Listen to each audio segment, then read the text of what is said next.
প্রথম আনারি হাতের পিৎজা আজকে দেখাবো আপনাদেরকে কিভাবে বানাতে হয়। তো মেয়ে কদিন ধরে শুধু পিৎজা খেতে চাচ্ছে, তাই ভাবলাম যে ওর জন্য হয়তো বানিয়ে নেই, দেখি ও খায় কিনা। তো আমি প্রথমেই চিকেনগুলো ভালো করে ভেজে নিলাম। আর চিকেনের অবস্থা দেখে তো বুঝতেই পারছেন যে আমি চিকেন কীরকমভাবে কাটি, মানে আমি চিকেন কাটুনি কতটা ভালো আর কি। তারপর উষ্ণ গরম জলে আমি ইস্ট ভিজালাম। প্রথম ইস্টটা আমার একদমই ফোলেনি, কারণ আমি শুধু গরম জলে ভিজিয়েছিলাম।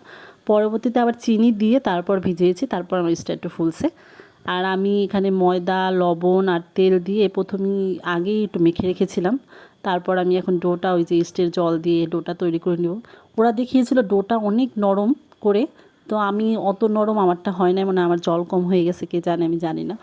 তো আপনারা যারা দেখবেন তারা বলতে পারবেন যে কী জন্য আসলে আমার ডোটা অত নরম হয়নি। তারপরে তো আমার ডোটা প্রায় হয়ে গেছে। এবার আমি ডোটা একটু তেল দিয়ে তারপর ঢেকে রাখবো কিছু সময় ফোলার জন্য।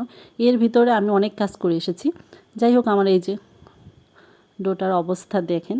এরপর আমি দেখেছিলাম যে ওরা ফ্রাই প্যানের ভিতরে দিয়েই এরকমভাবে সুন্দর করে রুটির মতো করে নেয়, তারপর একটু সেঁকে নেয়। তো আমিও প্রথমে এরকম করে ফ্রাই প্যানের ভিতরে দিয়েছি। যেহেতু আমি একদমই পারি না এটা, তো আমার রুটি তো দেখিনি অবস্থা একটু তেরা বেঁকা হ্যাংত্যাং হয়েছে, তো এটা কোনো ব্যাপার না।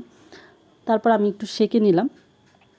তো সেঁকে নিয়ে এর ভিতরে এখন আমি যেহেতু আমি পিৎজা সসটা পাই নাই, তাই আমি এখানে টমেটো সসটাই ইউজ করব। তারপর টমেটো সস দিয়ে আমি ভালো করে এটা দিয়ে দিলাম, আর দিলাম টমেটো। এখানে ক্যাপসিকাম কোথাও নাই, মানে কোথাও নাই বলতে কোথাও নাই, খুঁজে আসছি কালকে কোথাও পাইনি।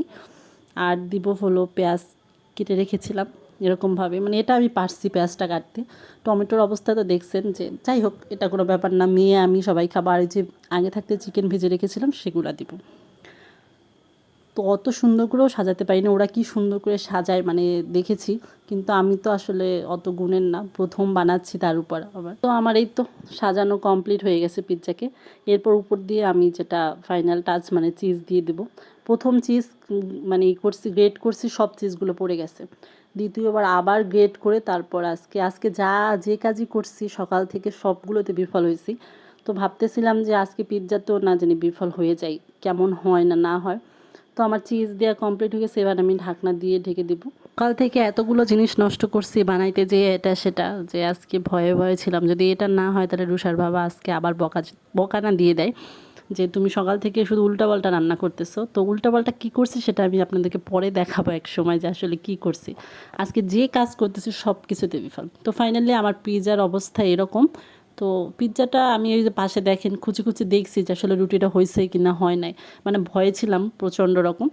তো ফাইনালি আমার পিৎজা দেখতে তো খুব সুন্দর হয়েছে, তখনও বুঝি নাই যে খেতে কেমন হয়েছে। তো আমার পিৎজা কিন্তু খেতে অনেক ভালো হয়েছে। আপনারা বাসায় ওই যে এরকম হালকা পাতলাভাবে ট্রাই করে দেখতে পারেন কেমন হয়।